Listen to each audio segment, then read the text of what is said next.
What's up, everybody? Trinity here. Welcome back to the Second Street Marvel. I hope you're all having a very good day today. I just realized I have my camera on the wrong setting. But thank you all so much for being here today. I hope you're all having a very great day here on this new Comic Book Wednesday. Today I am going to go over my comic book pull list as I give you guys some reviews as well. After this has gone live and everything, I will get some timestamps put down in the description when you come back and watch this video. So in case there's some that you want to watch particularly or don't want to watch me endlessly flap my gums towards the end of this video or anything like that, you can go ahead and do that. Now, I do have to apologize. Normally, I would have a video up. You know, I've been trying to get more videos out there here lately. Been cutting back a little bit on the live streams, but this morning I actually woke up and recorded my comic book pull list reviews here, but for whatever reason, Streamlabs, things going crazy. I don't know what's going on, all these updates and everything going on. It recorded in the wrong format, and I was sitting there trying to edit it in iMovie. It just kept shutting down, and then I realized that it was like the wrong file type. It was an MOV instead of an MP4, which isn't normally a problem, but I'm not sure whatever the deal was with it.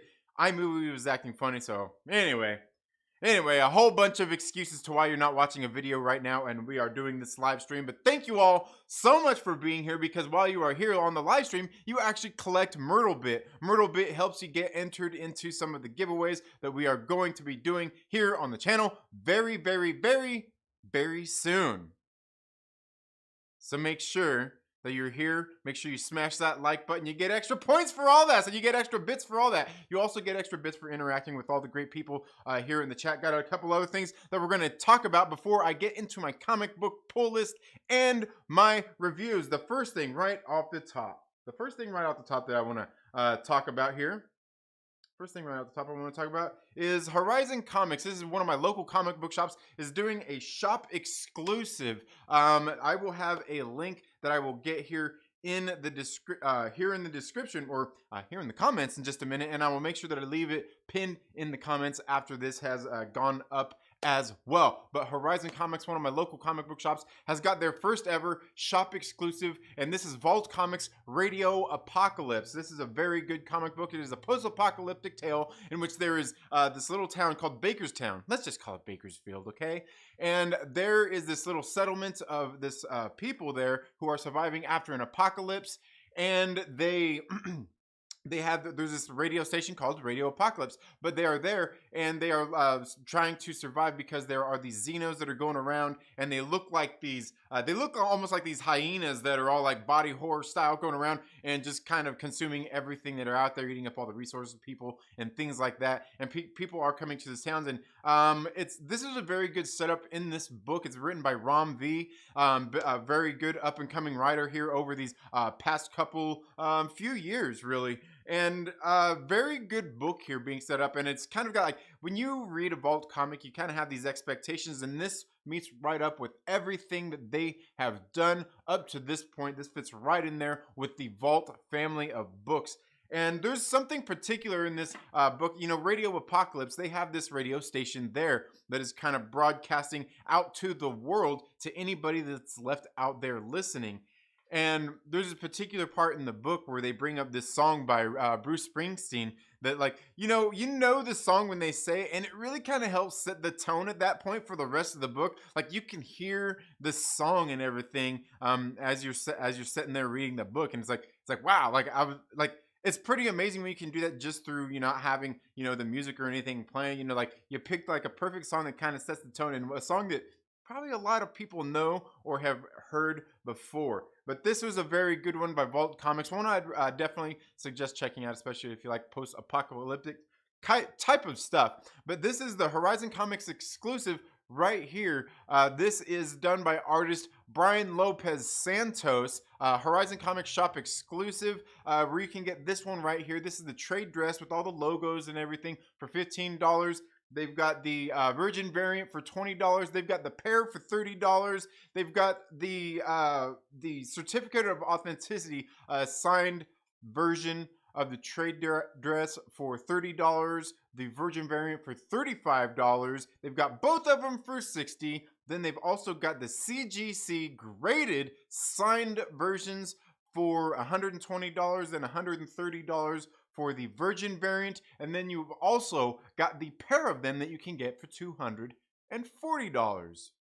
You can do all that, and you can order extras either. You can get the one slabbed, you can also get the one signed, and you can that you can have and read and play with, or you can even just get the one slabbed, and then you can have the ones that aren't signed or anything. You can do whatever combination that you would like to, but make sure you go check them out.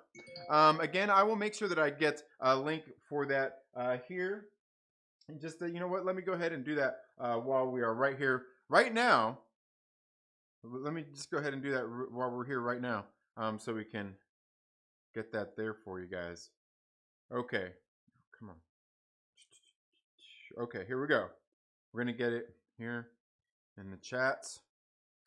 Again, I will make sure that I leave this pinned in the comments right there. There you go. Go check it out. Go check them out. So, now, again, I want to thank you all so much for being here today. We are going to get into some new comic book reviews. But first, before I get into that, I want to show you guys a couple of other things that came out as well. Okay, there we go. So the other day, in case you guys don't know, I am an ambassador for Aftershock Comics. So I go into some local comic book shops, and I go in there and spread the good word about Aftershock Comics, see if there's anything I can do to help them out, and just it's really great because I get to go into these shops, just connect with new people and just be in new shops and do nerdy stuff. And so I was recently down in Brave New World Comics down in Newhall, California. It's part of Santa Clarita, just one of the little towns that they got several there all together. And I was there at Brave New World Comics, and I was there just kind of peeping around the place after I got done visiting with them. And I found this right here, the X-Men, the art and making of the animated series.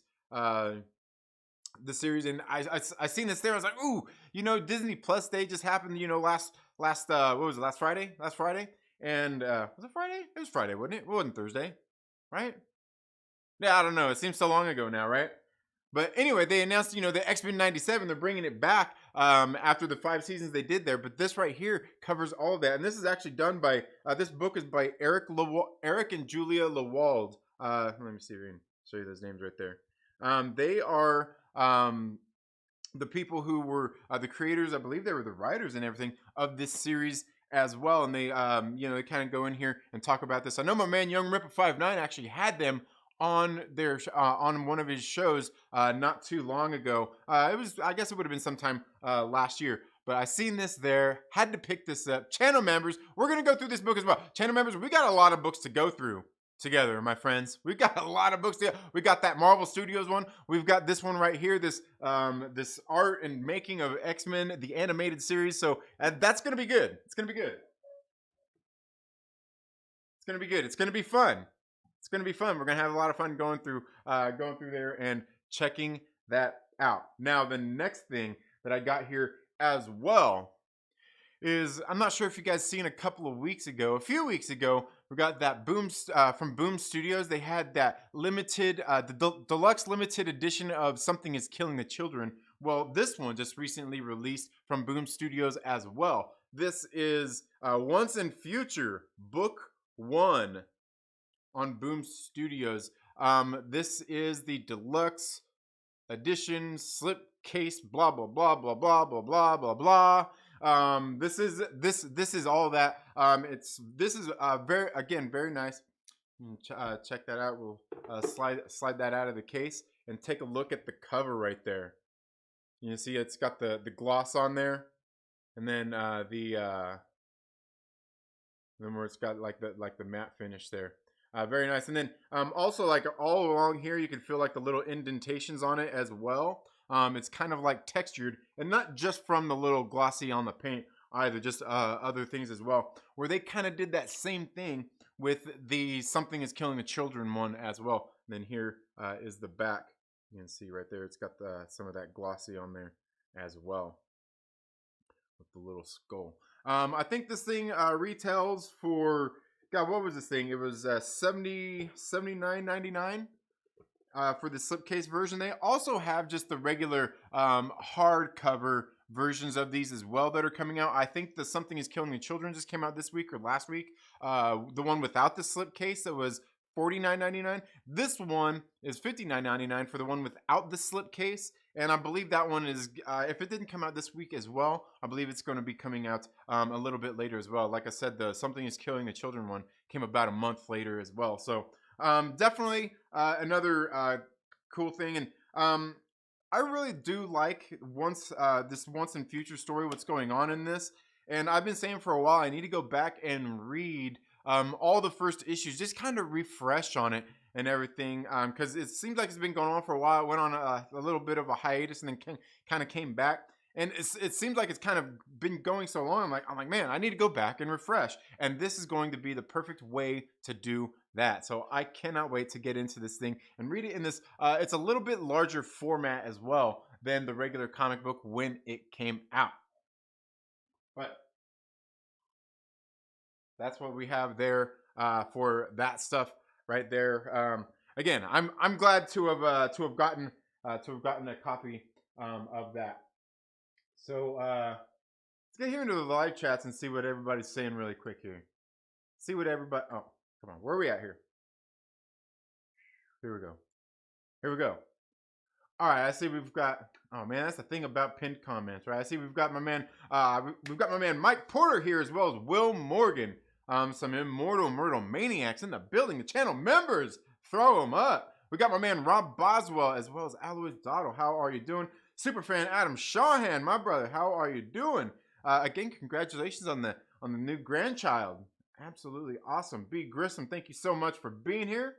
Yeah, you like that? You like that hat? Yee! What do you guys think about that Spider-Man trailer? You know what? I gotta say, that Spider-Man trailer was actually pretty damn hype.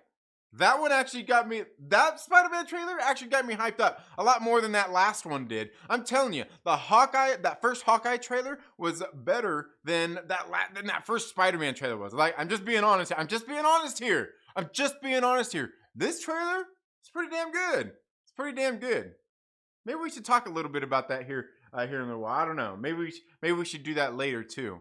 I don't know. We'll see. We've also got my man Aggressively Relaxing in the building as well. The boss should show up in more comics. Yeah. Reefer Man reviews. Yeah, Scooby-Doo is crap. But wait, there's more. Oh man. That's funny. You guys are funny. Cracking me up. It's a nice book. I saw Something is Killing Children one. Burned Down in a Van. Oh, dude, that was whack comics. I didn't watch that yet. But I heard about it. I'm like, no, but they do that. That's what they do, man. They do that. that's their thing. The new Spider-Man trailer. It was hype. Yeah, it was hype. All right, guys.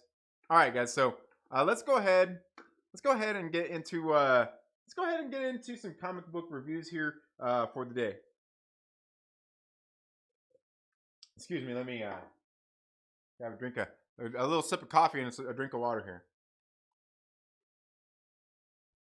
Yes, okay, so where are we at here?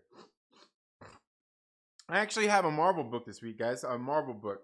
So starting right off, I've got Moon Knight, issue number 5. This book being written by Jed MacKay. It's got art by Alessandro Cappuccio. It's got colors by Rochelle Rosenberg and lettered by VC's Corey Petit. Now, in this story, we've kind of been following along with Moon Knight as he is going down, trying to track down this killer, and it seems like somebody that's kind of coming after him as well, but he's kind of been protecting people out there. He ended up protecting this little group of teens, these vampires that had been turned against their own will. And you can see, like, he's kind of been dealing with these things as they've been coming along. And he's been going through this whole thing. They're doing this thing with, he's going and seeing this shrink, if you will, or this therapist. And we get a little bit more of that throughout this issue, kind of, pacing this issue as things are going along here. as he is tracking down this killer that he's looking for. And lo and behold, we finally get revealed in this issue who that person is. Let me show you some of the art in here. This is like some of the art where I think is enjoyable, but where I think could be better. I just like Alessandro Capuccio's art in here just doesn't do it for me. The story itself as well is I don't know, it's okay. Like I like doing the whole, he's got, he's got DID and he's got, mental issues, and they're going through and doing all that. Like you know what, I don't need you to break down this character's his mental profile and everything going on for in order for him to go out there and kick ass and take names. That's just if you ask me. Again, here's a little bit more of the art. Altogether, this, like, I had no real complaints. It's been an okay series. I guess, like, all I've ever really read of Moon Knight before this was just that omnibus that I had that has like the first 20 issues of his original series, as well as all the original stuff that he came out with, which was like in his first series in his first appearance in Werewolf by Night, number 32 and 33 he's in. And then it just had, just like when he was in Hulk magazine and just a lot of that early stuff.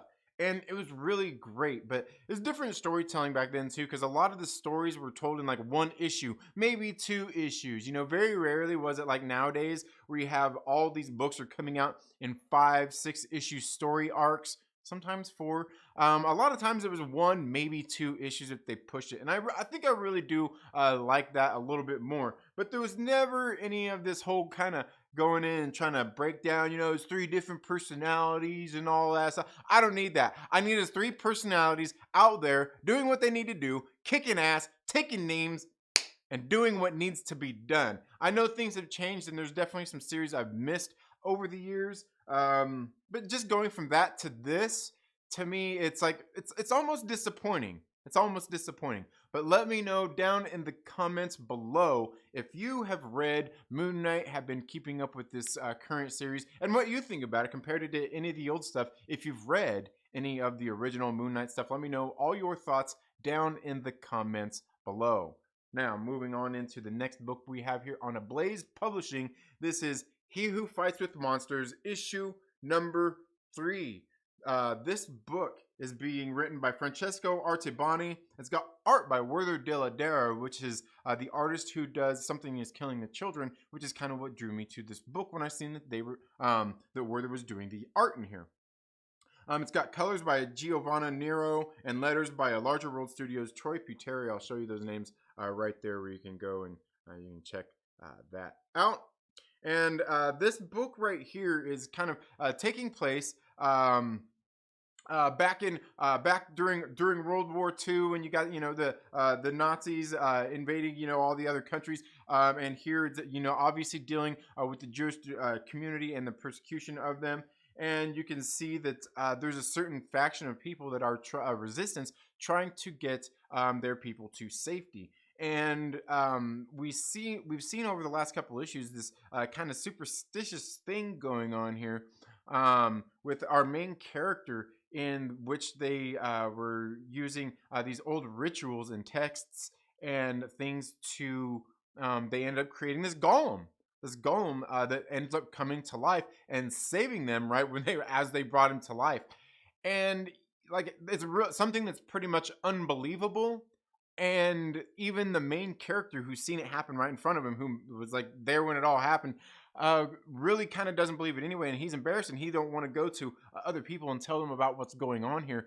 And it's very cool what's going on in this book, especially in this issue, because we see this golem come to life, and he even comes at odds with our main character here, just kind of everything going on in him having his mission compared to what the guy wants to do. He's talking about doing, you know what I mean? It's like everybody talks about freedom shit until it's time to do some freedom shit. You know what I'm saying? And that's pretty much what it's coming down to. The guy's kind of hits and like, oh no, and at this point the golem's like, you know what, fuck it, I'm gonna go do what I need to do. Altogether, like, this 3rd issue really brought it home. The first issue was pretty good. The second issue was like, oh, Like, this is very interesting. This third issue, like, got me like, man, this is a very good book. Again, that is on Ablaze Publishing. Let me see if I can find a little bit more of the art in here. I can show you in here as well. You can see some of that right there. Some of the art there where they got the Nazis in there, and it's very funny too because like the Nazis, you know, they don't want to believe it. They don't want to believe all the stuff that's going on here with the Golem and all that. You know, it's scare tactics. It's scare tactics meant to keep them from, you know, from harming the Jewish people. It's a very good book. Definitely one worth checking out. I'm not sure there's one of those ones that was like super popular and everybody was after when it came out. But so you should be able to find these first 3 issues out there. And if you have read them, let me know what you think about it down in the comments below.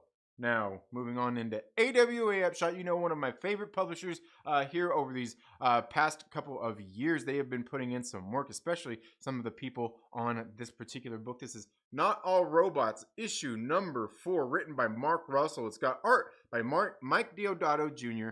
It's got colors by Lee Lowridge, and it is lettered by Steve Wands. I will show you those names right there, and you can see some of the art in here.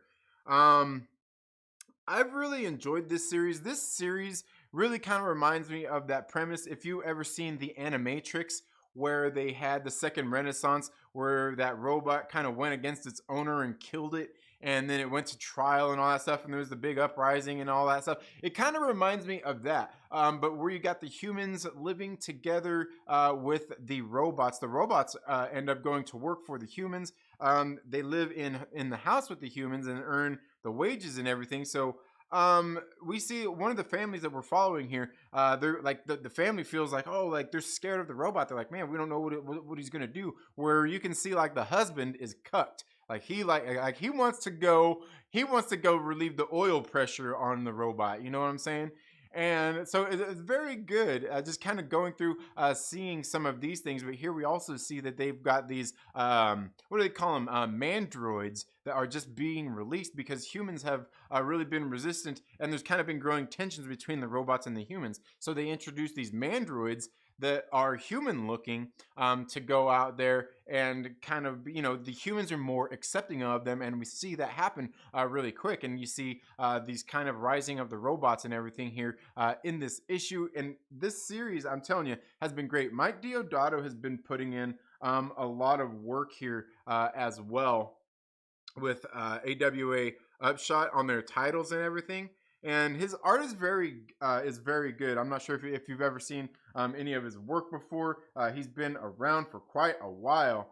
And again, in here in this series, again, just doing some very good art here for these books in this particular series. I have enjoyed it. Now, I know I've heard some people say they don't really particularly like Mark Russell, maybe his sense of humor or whatnot. And some of the things I heard, I was like, I kind of understand that. But here, like where I get any of the humor at, it's kind of not like hilarious stuff. It's like just like little maybe kind of funny stuff, kind of like, you know, not like really big laughable stuff, but you know, it give you a little chuckle, like, yeah, but you know, just I don't know, maybe out of coincidence, or maybe you see parallels or allegories to anything else. But altogether, I've really enjoyed Not All Robots. But let me know down in the comments below if you have been reading Not All Robots and what you think about it. Now moving on into the next book we've got here is on Dynamite Comics. This is the Army of Darkness 1979. This is the Virgin variant of the what is it, Francesco Mattina on this cover. Again, Army of Darkness 1979, written by Rodney Barnes, art by Tom Garcia, colors by Dene Ribeiro. I think I said that right. And letters by Troy Peteri. And you can see all the names of all the other people who put in covers for here as well. And you can see a little bit of the art here as well. Now, this book right here, obviously being the Army of Darkness, it's following our main character, Ash Williams, that we know from the movies Evil Dead and Army of Darkness, the trilogy of movies. And to me, I think that's one of the things in particular about this book that I kind of have expectations for when wanting to go read a book about Army of Darkness with Ash Williams in it. And that is the art in this book is actually pretty decent. I like it and everything. The art in here, the colors, it's all very good. But to me, what I don't like about it, and the story is actually itself is pretty good. What I particularly don't like is the fact that Ash Williams don't feel like Ash. This don't feel like that Bruce Campbell Ash Williams. It feels just like some guy, you know? And I think that's something that I even noticed in the Ryan Parrott series that came out. I think it was the series before this one that was the Army of Darkness as well that Ryan Parrott wrote as well. And the thing is, like, it's not going to be easy to nail that character of Ash. I just don't feel that silly, slapsticky, one-liner kind of vibe out of him. You know, like he had that. He just has that bravado about him. You know what I mean? And I don't feel the Bruce Campbell in this, the life of him in this series.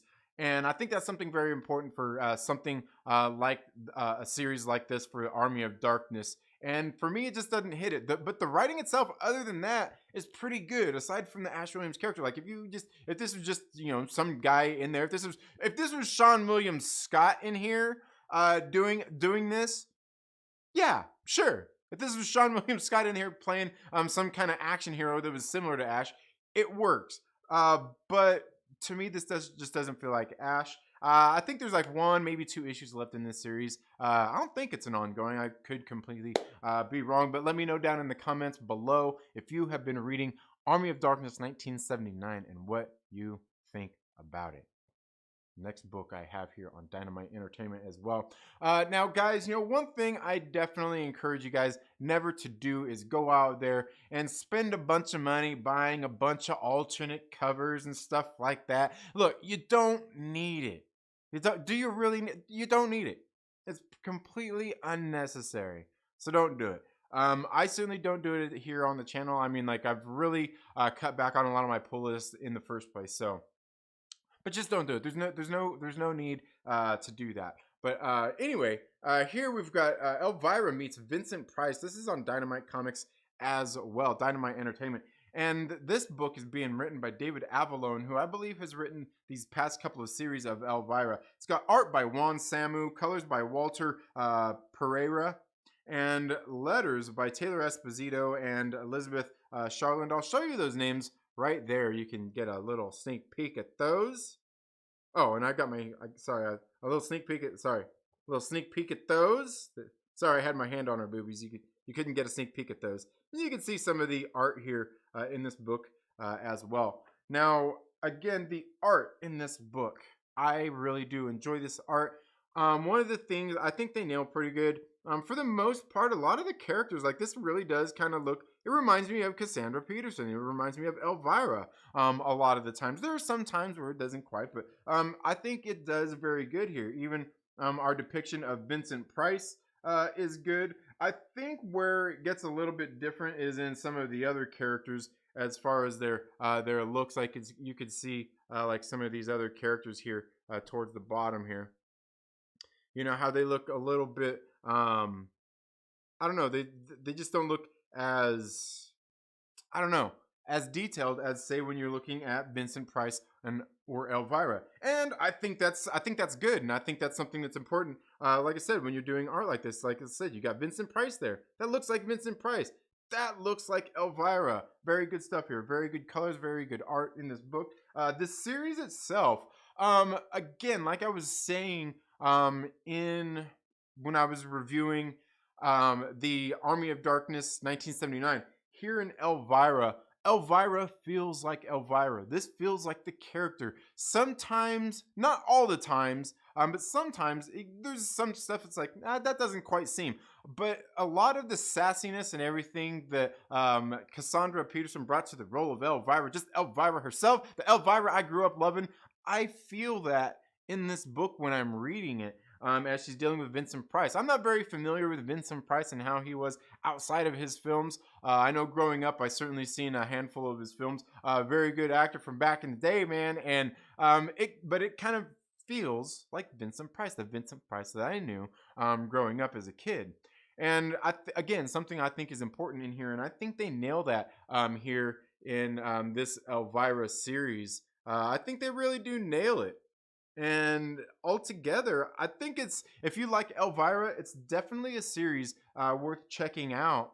These books, because written by these ones by David Avallone have been pretty good. I know there was one in particular. I think that we did it on the crowdfunder maybe. That I think she actually helped. She helped write as well, and it really felt like Elvira in that one. And that's kind of where I noticed it. And but I've got some more reading on a lot of those series, the series before this to do. And I've got some of them here in my boxes as well. Some that I was cover buying them at the time. I was cover buying them at the time, but the series itself is actually pretty good. But let me know down in the comments below if you've been reading Elvira meets Vincent Price. Let me know all your thoughts down in the comments below and what cover you bought of it. As you can see, I only bought one cover of it. I totally didn't just show you two covers because I don't do cover buys here on the channel. That would be hypocritical of me when I just told you not to do it. Do as I say, don't do as I do. Now, the next book I have to talk about, guys, is this book is absolutely great. This is on Titan Comics. This is Gun Honey, issue number 3. This is the second cover, the B cover, if you will. The second cover here of on Gun Honey. Now, this has been written by Charles Ardai, and the artist is Ang Hor Kang. The colorist is Asifur Rahman. The letterer is David Leitch. I'm going to show you those names because I guarantee you I butchered those names right there. Go ahead and check that out, and I want you to see those names and remember those names for the same reason they mention that artist's name here at the end of the book, and that is this guy's art is freaking fantabulous. I love the art in this book. This artist, Ang Hor Kang, I'm sure I did a shitty job pronouncing that name. Is, you know what? Pardon my French. Fucking great. This art is very good. It's not highly detailed, yet it's so highly detailed. Like, I feel a lot of what's going on here. The characters, their looks, you can see like even our main character there going through this book, just everything about this. I mean, like I don't even know how to explain it. Just this art is actually really good. Very much fits the tone of the story and everything going on here in this book. I hate to keep showing you all the art, but there's just so much damn good art in this book. Like here, here guys, I know you'll enjoy this. I know you'll enjoy this, right?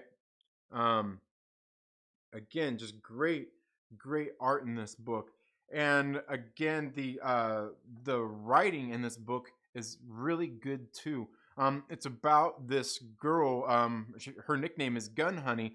Joanna, who is our main character here. What she does is she gets hired by people to get guns and smuggle them into where they're not supposed to be. She can get it wherever you need. You need the gun somewhere it's not supposed to be? She's your girl. She'll get it in there. And you can see she's a sexy woman. She uses her sex appeal at times and whatever she needs to get the job done. Through these past couple of issues, we've kind of seen her as she's telling some of her backstory and some of the things that led her to be in the profession that she is in to where she is at today. And here in issue number 3, it really picks up here because at the very end of the issue, what we end up here with is some of her past coming back to haunt her, I guess? I don't know. Very good stuff in this book. Absolutely great. Gun Honey is one I would definitely recommend that you check out. This is the cover right here from the artist that the artist right here did as well. Again, very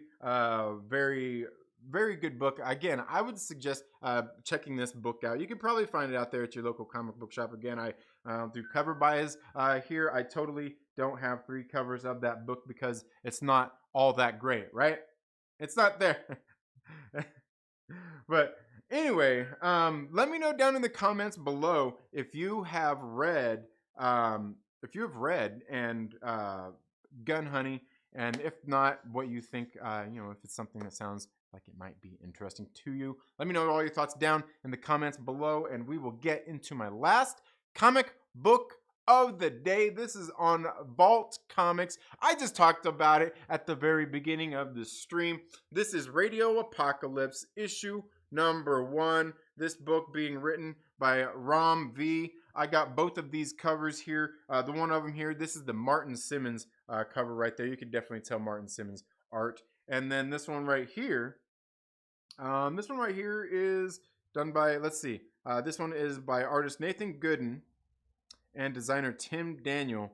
Pay homage to Jamie McKelvey's cover of illustration of Phonogram number 1. Right there. Right there. Radio Apocalypse.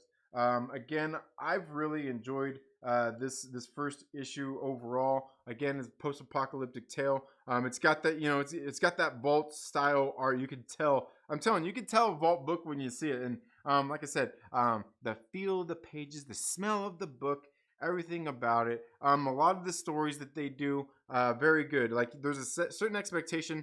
If you've ever read a Vault book, this is certainly right up there with that. A book I really did enjoy this first issue and can't wait to read issue number 2. Definitely make sure that you go check it out. Again, I pinned a comment here in the comment section where you can go and buy the Horizon Comics exclusive of this book. I think it's a very good book. Definitely worth checking out.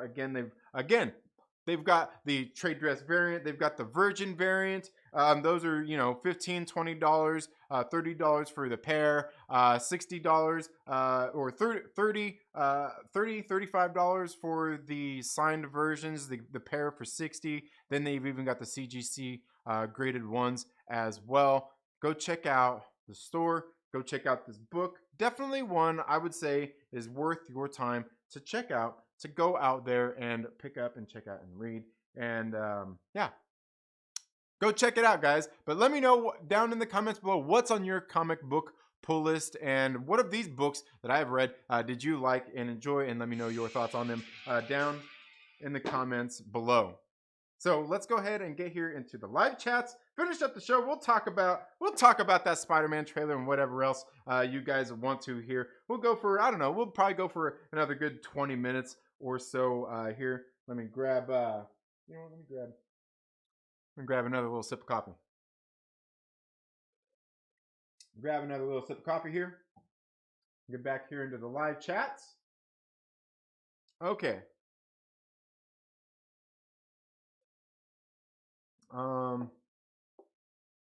But wait, there's more. That's funny.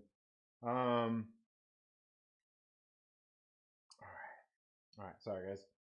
Sorry, guys. Kind of getting some things moved around here. Get some stuff moved around here, make it a little bit easier. You see the branding scene from Hawkeye? No, I didn't. I didn't see it. I didn't watch that new little trailer yet. I didn't. But yeah, the Spider-Man trailer, I thought it was pretty fire. Yeah. Alois Doddle says, do you think Boom is still selling those limited editions of Something is Killing the Children? The slipcase ones, like the ones I've got, those were pretty much allocated to stores, and pretty much only if you had it on your pull list are you probably gonna get one. I mean, unless you buy on the secondary market, which I heard they're going for a pretty good penny buying them online. I believe they just had the regular hardcover editions, which is like it's like the same thing. You save $20 not buying the slipcase. I believe those just came out. Those ones you might have a little bit more luck on, but I also know that the one like I got was only limited to the first printing also. I'm not sure if that applies to the regular hardcover. I believe it is. I'd have to pull out the previous book and look and see what it said on there. The Once in Future, you might be lucky and be able to get one of those as well, because it comes out today. So you have to go out and get it today, or get online and get it today, like right now. But you might be I mean, you might get lucky and still find some out there. You might get lucky.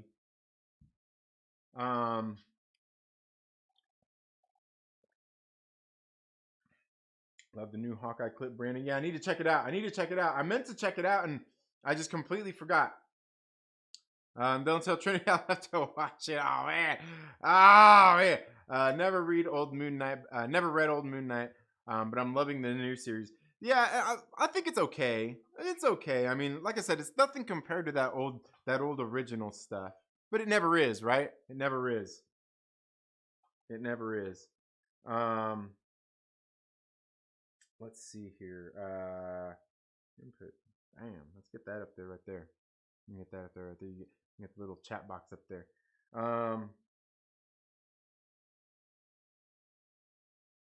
Okay. All right. Let's see. Who else have we had joining here? See, we got Eric the Guapo, my man. How are you doing, my brother? What is up? What is up?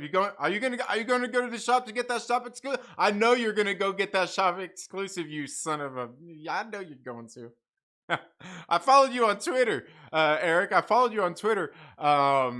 Yesterday, I can't remember, yesterday or the day before, because there was a post I seen where somebody said something and you said you responded to somebody's comment, and dude, I was dying laughing. It wasn't that what if Miles Morales, was it? I think somebody shared that what if Miles Morales, and I think that's what it was. It was the what if Miles Morales, and bro, like I was dying.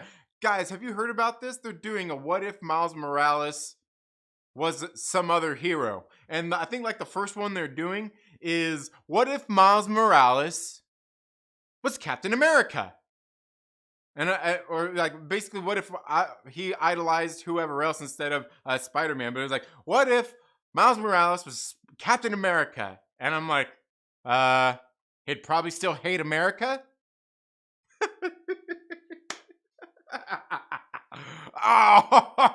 oh man! Sorry. I know I need to calm down. Anyway, but yeah, I seen that, dude. I was laughing. You had me rolling, brother. You had me rolling. Okay. A solid joke scene, right? Can't wait. Oh man, I missed it. I gotta go see it. As far as Spider-Man goes, if Toby and Andrew doesn't show up, it's a waste. Ooh. What if not Toby, but Sean Ashton as Iceman and Michael B. Jordan as the Human Torch to be Spidey's friends? Sean Ashton. Oh, is that the original Iceman? Yeah, I could see it. I could see them doing that.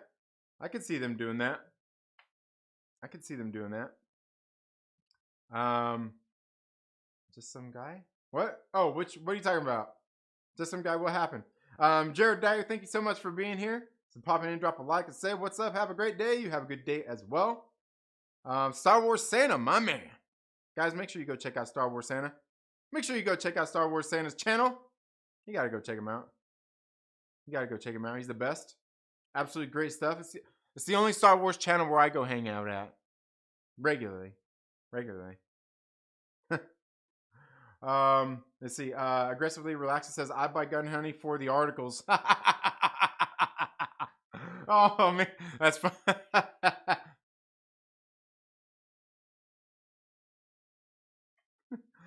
I'm always worried when Eternity uses the word fantabulous. Oh, no.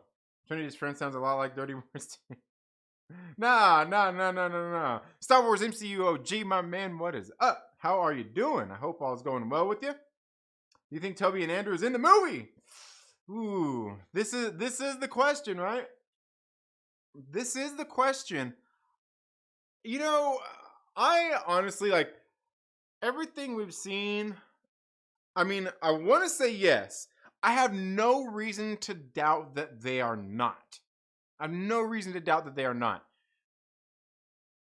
Do I have any reason to believe that they are?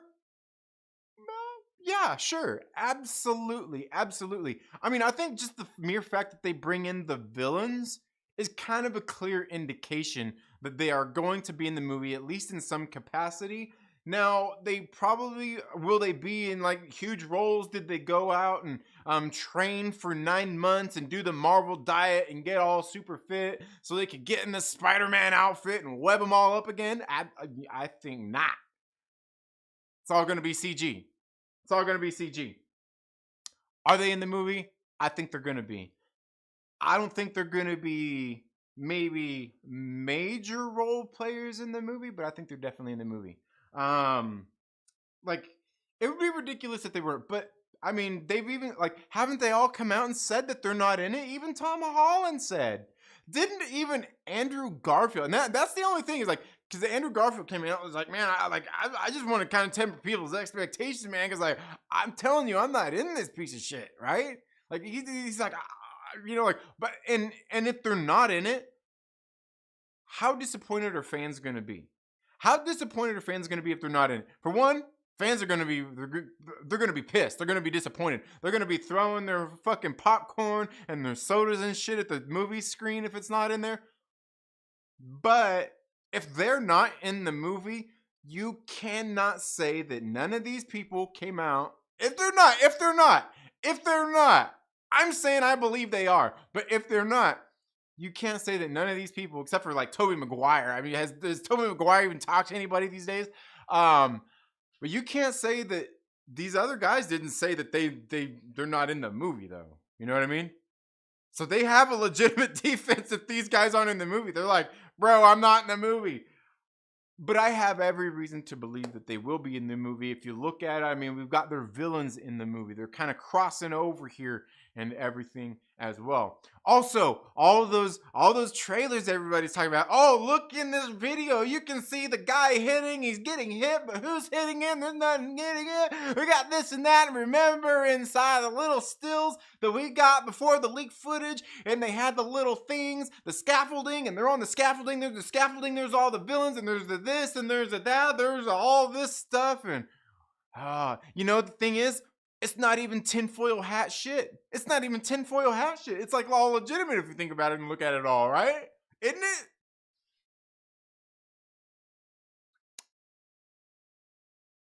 How and why would somebody have that knowledge, have that scaffolding and everything, and fake that footage if these motherfuckers are in the movie? How? Right? If somebody doctored that up that long ago, like, how did they know? How did they know? How did they know? Now, it could be somebody that was there on set and like, oh, dude, they've got the scaffolding and stuff. Dude, let's get some shots of it. Let's come up with some fake shit. Yeah. All right, let's do it. It's an awful lot of work. I'm not saying that nobody would never go that far, especially on a Feige production. But, like, there's, like, all the evidence is there, man. All the evidence is there. Will people be disappointed if they're not in it? Oh, yeah, they're going to be disappointed as hell. Will I be disappointed? Yeah, I don't know. I don't know that I'd be disappointed. I don't know that my expectations are that. You know what my expectations are for Marvel Studios and Sony Pictures with this character, this Tom Holland Spider-Man, is to finally deliver me a really great Spider-Man film. Like Homecoming, it was pretty good. Far From Home, it was okay. It was. I don't think it was as good as Homecoming. And this trailer looks to be pretty freaking epic. It looks to be pretty epic. Totally, like they gotta be in it though. They gotta be in it. They gotta be in it. They gotta be in it. You know what, Mike Porter? Spider-Man was, I would say Spider-Man was, man, but like, you know, been really liking Captain America. Obviously Black Widow. Really been enjoying Black Widow. Man, I'm telling like at this point, like it's growing. The more and more I get through all these books, like just a minute ago, like I had the omnibus of Ms. Marvel, the original Ms. Marvel stuff. When Carol Danvers was Ms. Marvel, dude, that series. It started off, the first two issues were by Jerry Conway, and then after that it was Chris Claremont came in and started writing it. And I'm telling you, it's great. It's great writing. So far I've been through the first 10 issues of Ms. Marvel, and now I'm in like a Spider-Man. I think it's a Spider-Man team up with Fantastic Four, and Ms. Marvel showing up in it. But it's been great. it's been absolutely great getting in there. So like man, I don't know at this point. You know what I mean? Like it's changing. It changes because there's also Wolverine. How could you not like Wolverine? You know, and the X-Men and all that stuff. Like yeah. Anyway, Victor Garoppolo says it might have been a piss off a lot of people with that tweet. Yeah, that's funny, man. All I know is I seen it. I was chuckling. I was dying laughing. I followed you. Oh man. Andrew Garfield says he's not in the movie. I know that's the thing. So like, if they're legitimately not in it, people can't be pissed later. Like they can be pissed. They have every right to be pissed, but they can't be pissed at the expectation that they were going to be in the movie because they said he's not in the movie. He said he's not in the movie. He said he's not. And if he's not, like, why would he lie about that? Okay, we know why he would lie about that, right? We know why he would lie about that. But if they're not in it, right? How upset can we be? Jared Dyer says, I think Andrew and Toby will both be in the entirety of the third act introduced in the second act. Yeah, possibly. Yeah, very much possibly so. Yeah, Tatiana Maslany says she ain't the Hulk either. Exactly. Says she wasn't She-Hulk either. Exactly. Mike Ford says I will be very disappointed because the villains are in it. Yeah. And that's what I was gonna say, and that's the thing. That right there gives you every indication that they'll be in it. It gives you every indication.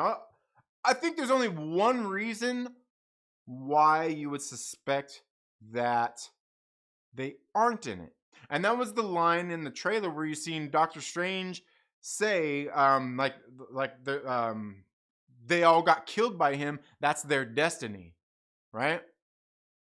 Is that a fixed point? Is that a fixed point, Doctor Strange? Is that a fixed point? Is that why? Oh, that's a fixed point. That's a fixed point in the MCU, and that's why you're not going to see them in the MCU after this, because Spider-Man is going to bridge over into the Spelunk, and he's no longer going to be in the MCU. I don't think they're tying any of the... What indication do we have that they're tying any of the characters from the MCU? I don't think they're doing it, man.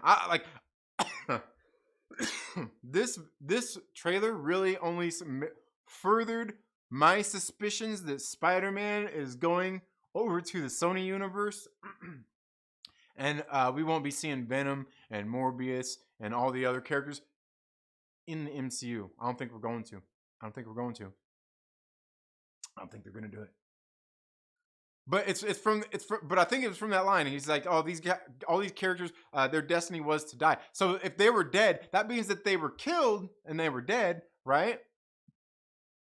If they're killed and they're dead, then that means that those other Spider-Man, they're off doing other stuff. These guys maybe just got sucked in. But no, I think the guys are in it. I think the other thing too that was cool when you seen the armor, like almost like Tony Stark's armor did, the Iron Man armor did to Doc Ock's arms as they were sitting there. Like I thought the trailer itself was pretty good. Also, did anybody else pick up the Pulp Fiction?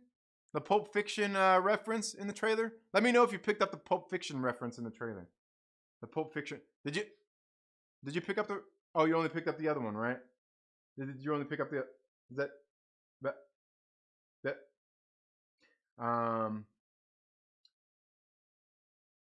Let's see. I like Tom Holland as Spider-Man, but I don't like the Iron Spider aspect. I don't mind it. I don't like the Iron Spider. It's cool. It's cool and everything, but like I just want Spider-Man in a regular ass suit, going and web slinging through New York City, having a bunch of issues being a young man, and having everything, always having all the odds against him constantly overcoming them, him always being exhausted because he can't ever just get a break like he says in the trailer.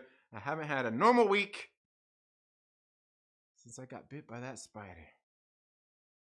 That makes you wonder then if how soon Tony Stark discovered him after he got bit by that spider. How soon was it?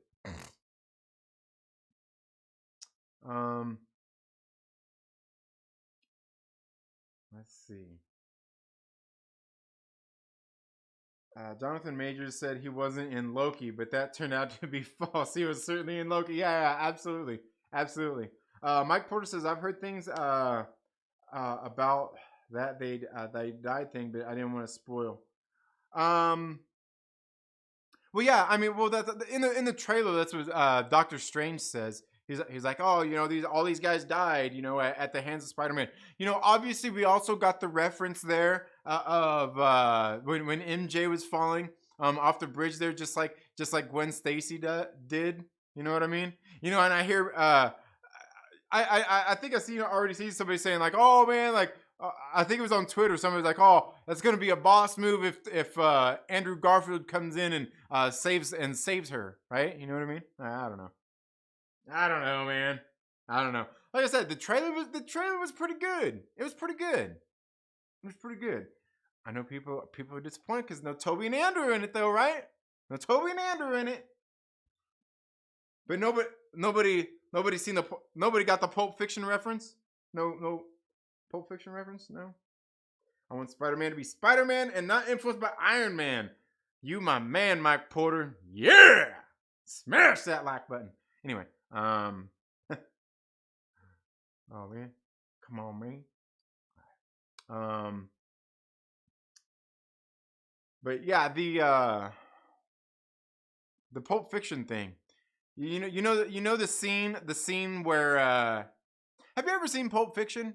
There's a scene where they're they're cleaning up the car, the Wolf, right? Mr. Wolf comes over, and he's sitting there telling him what to do. You got to go out there. You got to clean up the chunks of brain. You got to do all this and make it look good. Now get to it. And John Travolta's character is sitting there.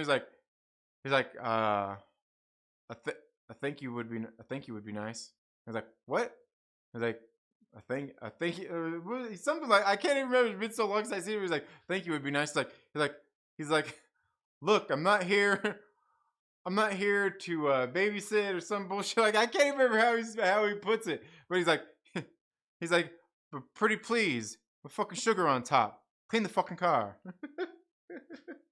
And that's like that reminded me like the Doctor Strange thing where he's like, can you hurry up and Scooby Doo this shit? Like that's what it reminded me of. The same thing, the exact this is the exact same thing. Was this written by an algorithm? Was it written by an algorithm? MCU don't need Spidey, and Spidey don't need the MCU. It's just awesome seeing him interact with other Avengers. Yeah, absolutely, and I believe that too. However, I think Spidey needs. I don't know. Does Spidey need Kevin Feige? Because I'll be honest with you, I think the first I like the Raimi trilogy. The Andrew Garfield Spider-Man movies, while the second one isn't the greatest, obviously, it's got the most comic accurate Spider-Man suit in it. But I think both of those movies, they're okay. Like I like Andrew Garfield as Spider-Man. I like that version of him too. Now, Tom Holland's, I definitely have issues with. I definitely have he just. Yeah. I definitely have issues with the Tom Holland Spider-Man. To me, the perfect Spider-Man would kind of be if you took all three of them and mixed them all together and did that whole MCU mystery meat thing with them, and put them all together. It'd be like the perfect balance of Spider-Man, if you ask me. But I do think that as well. I mean, like, because Sony's done good with Spider-Man. Like I can't say like that I'm super disappointed in any of the Spider-Man movies. Could any of them have been better? Yeah, absolutely. What movie couldn't? But yeah, that's just if you ask me. It's just if you ask me. But then it was cool. We seen Sandman, Electro. Dude, it was cool seeing Electro with the whole like. Didn't he have the whole little get up thing, like the whole kind of campy like? Didn't he have that? Dude, that was fucking sick. I was like, yeah. Woo. Anyway. That was pretty cool. So where's Rhino? Where you at, Paul Giamatti? Where you at, Paul? Alfred Molina actually looked pretty good in it too.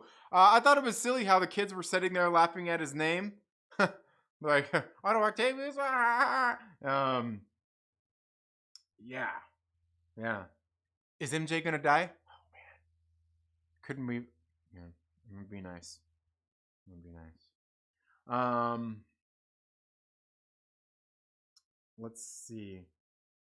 It does feel more like he was heading back to Sony after this one. It's been a while since I've seen Pulp Fiction. Yeah, it's been a while since I've seen it too. Do you think Doctor Strange is referencing in the end of the trailer? What do you mean? Referencing when? At what point? What's he say? What's he say? I really enjoy Garfield's Spider-Man. He just got the worst writing experience. Three Spies. Yeah, I think so. I think so. Eric the Guapo says Spidey needs to be Spidey. The MCU make it Spidey the lackey of Iron Man. I agree. A character that is lesser than Spidey, 100%, was an insult to the legacy. Agreed. It was like if Batman would be under Calculator. All right. I don't know Calculator, but I agree. I agree. Yeah. Like Peter. Yeah. Yeah. Now I believe, if I'm not mistaken, in the comics, like Tony Stark helped him out with some armors and shit, some suits, but like Peter Parker, like he was just as genius in the comics as well. You know what I mean? It's like, yeah, it's just sad.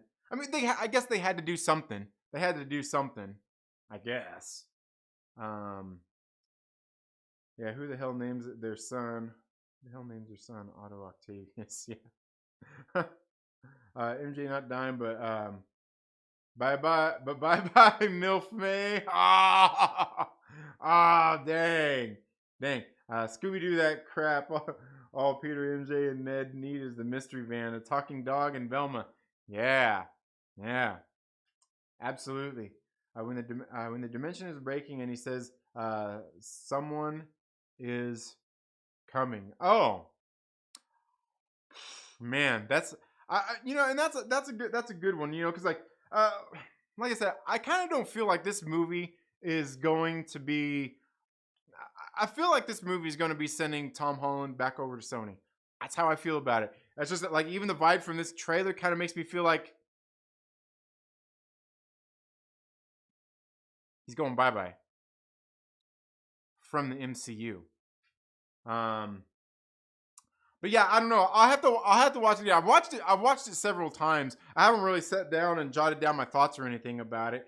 To have like a decent conversation about it, but I've watched it several times. And like I made when it came out yesterday, I made my kids put it on TV and everything. I'm like, hey kids, turn on the PlayStation. And we got it up on YouTube and shit. My son was like, yeah, fucking great stuff. No, I don't really dive into manga a whole lot. I mean, I've got like some Dragon Ball manga, and I've even actually got I think it's in the house. I've actually even got Alita Battle Angel. Like in like a colored edition, volume 1. I've got that, but I haven't read it yet. He has another crossover movie in his contract in MCU. Does he though? I don't know.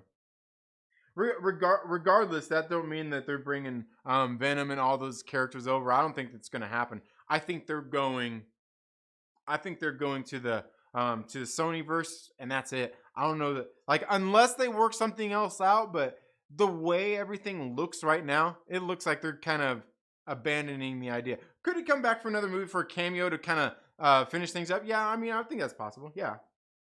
How do you feel about John Watts directing Fantastic Four? Yes. I don't know. Like, what's John Watts done that's great? What's he done that's great?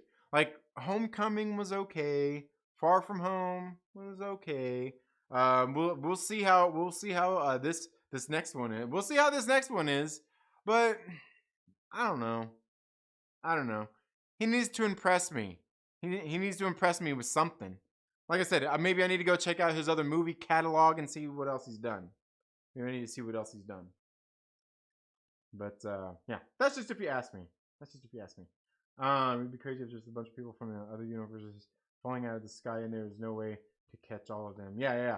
Well, and I think the other cool thing too, kind of like you're saying about that, was like even like at the one part you see where the dimension looks like it's all ripping open and everything around him and everything, like all like purple like and everything. Like that was pretty crazy. Like I said, I think there's some pretty big stuff going on here, but altogether, like, I'm not sure that Doctor Strange is going to be in this movie much more than he is in this trailer.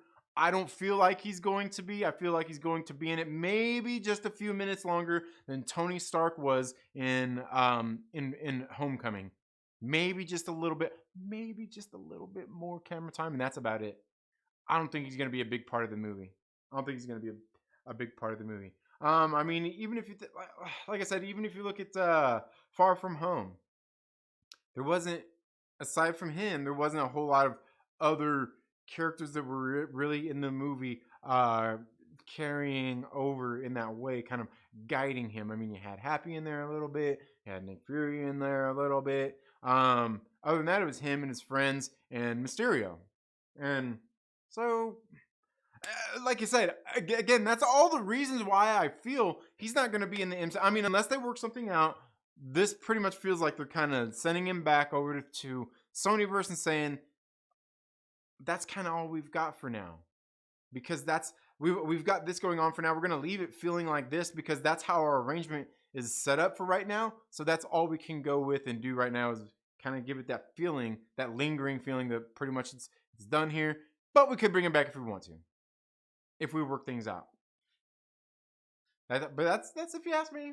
That's if you ask me. After Julie said one solo movie and a crossover movie. Yeah, we'll see. Hey, all driving and lurking, Jedi Jen, thank you so much for being here. Thank you so much for being here. Mike Porter says if the three Spider-Man are in it, it will be one of the best movies ever. Why wouldn't you put them in the trailer to sell more tickets? Makes me think they are barely in the movie if they are in it at all. Yeah, you know, Mike. Well, and that's kind of part of the thing, though, right? Isn't that part of it too? Like, if they're not in the trailer and they're not putting them in the trailer to sell tickets, maybe they're not in it. Maybe the other versions of Spider-Man that we see in the movie are Peter Parker or are Tom Holland. You know? I mean, is that far-fetched to think that maybe we just see 3 or 4 different versions of Tom Holland Spider-Man and not necessarily Andrew Garfield and Tobey Maguire Spider-Man? It could be. It could be. You know what I mean? I mean that I wouldn't put it past them. Like I said, we've seen the actors say that they're not in it, just like every other actor says they're not in an MCU movie, and they end up being in a movie. But we've said them say they're not, trying to temper expectations. And I could honestly see them bonering it again. Because maybe it's just fans that have that expectation and they couldn't meet it. Hey. But like I said earlier, I believe they're in the movie. I believe they are. Do you think someone is impersonating Doctor Strange or is being controlled by someone he seems sus in the trailer? No, I don't think so. No, I don't think so. I think it's all gravy. I think that's the good old Doctor Strange. I think things are just going. He's doing, and they're doing. I don't think there's anything kind of crazy going on with him. But it's great to speculate on that stuff though too. You know what I mean? Because it could be. I mean, we just seen the What If series, right? I mean, what if? What if they did that? But I don't think so. But anyway, guys, yeah, I don't know. That might I think, you know, I mean Doctor Strange being possessed. I mean, I think just I don't know, maybe Stop it. Stop it. Yeah. I think just need to stop it. But anyway, guys, that's all I've got for today's live stream. Let me know down in the comments below what you thought about this video. Again, most of it was all focused about the comic reviews. Here during the back half, got into some Spider-Man talk. But make sure you guys go check out Horizon Comics as well. I left that link pinned in the chats there, where you can go and check out Horizon Comics exclusive of Radio Apocalypse issue number 1. You all have a very good day, and we'll see you all in the next video. Later.